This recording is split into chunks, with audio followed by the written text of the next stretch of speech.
ഓരോ തവണ പുകവലിക്കുമ്പോഴും നിങ്ങളുടെ ആയുസ്സിൽ നിന്നും 11 മിനിറ്റ് ആണ് കുറയുന്നതെന്ന് നിങ്ങൾക്കറിയാമോ? ക്യാൻസർ വരുമെന്ന് നിങ്ങൾ കേട്ടിട്ടുണ്ടാകും. പക്ഷെ അതിനു മുമ്പേ നിങ്ങളുടെ ശ്വാസകോശത്തെയും ഹൃദയത്തെയും പുകവലി എങ്ങനെയാണ് നശിപ്പിക്കുന്നതെന്ന് നമുക്ക് നോക്കാം. എന്തൊക്കെയാണ് അടങ്ങിയിരിക്കുന്നത്? സിഗരറ്റ് പുകയിൽ 7000-ലധികം രാസവസ്തുക്കളുണ്ട്. ഇതിൽ 70ഓളം എണ്ണം നേരിട്ട് ക്യാൻസറിന് കാരണമാവുകയാണ്.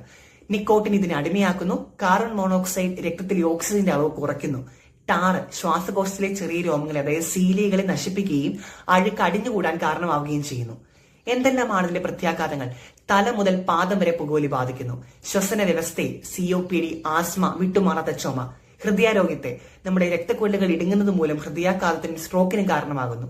അതുപോലെ പല്ലിലെ കറ, വായ്നാറ്റം, അകാലനര, തൊലിച്ചുളിയില്, അതുപോലെ മറ്റുള്ളവർക്ക്, അതായത് പുക വലിക്കാത്തവർ ശ്വസിക്കുന്ന പുകയും മാരകമാണ്, പ്രത്യേകിച്ച് കുട്ടികൾക്ക്. ഇനി ഉപേക്ഷിക്കുമ്പോൾ സംഭവിക്കുന്നത്, നമ്മുടെ പുകവലി നിർത്തിക്കഴിഞ്ഞാൽ ശരീരം സ്വയം ചികിത്സിക്കാൻ തുടങ്ങും. ആദ്യത്തെ 20 മിനിറ്റ് കൊണ്ട് തന്നെ രക്തസമ്മർദ്ദം, ഹൃദയമിടിപ്പും സാധാരണ നിലയിലാകുന്നു. 12 മണിക്കൂറിൽ രക്തത്തിലെ കാർബൺ മോണോക്സൈഡ് കുറയുന്നു.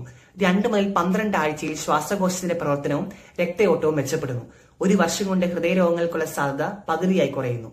എങ്ങനെ നമുക്ക് ഉപേക്ഷിക്കാം? നിർത്താൻ ആഗ്രഹമുണ്ടോ? എങ്കിൽ ഇവ പരീക്ഷിക്കാം. ഒരു ദിവസം തീരുമാനിക്കുക, സെറ്റ് എ ഡേറ്റ്. ആ ദിവസം മുതൽ പുക വലിക്കില്ല എന്ന് ഉറപ്പിക്കുക. ഇനി അതുപോലെ പ്രേരണകളെല്ലാം ഒഴിവാക്കുക. കൂട്ടുപിടിച്ചുള്ള പുകവലി, ചായകുടി തുടങ്ങിയ സാഹചര്യങ്ങൾ കുറച്ചു കാലത്തേക്ക് മാറ്റുക. അതുപോലെ നിക്കോട്ടിൻ റീപ്ലേസ്മെന്റ് തെറാപ്പി, ഡോക്ടറുടെ നിർദ്ദേശപ്രകാരം പാച്ചുകളോ ഗമ്മുകളോ ഉപയോഗിക്കാം. വെള്ളം കുടിക്കുക. പുകവലിക്കാൻ തോന്നുമ്പോൾ ധാരാളം വെള്ളം കുടിക്കുക. പുകവലി ഉപേക്ഷിക്കാൻ ഒരിക്കലും വൈകിയിട്ടില്ല.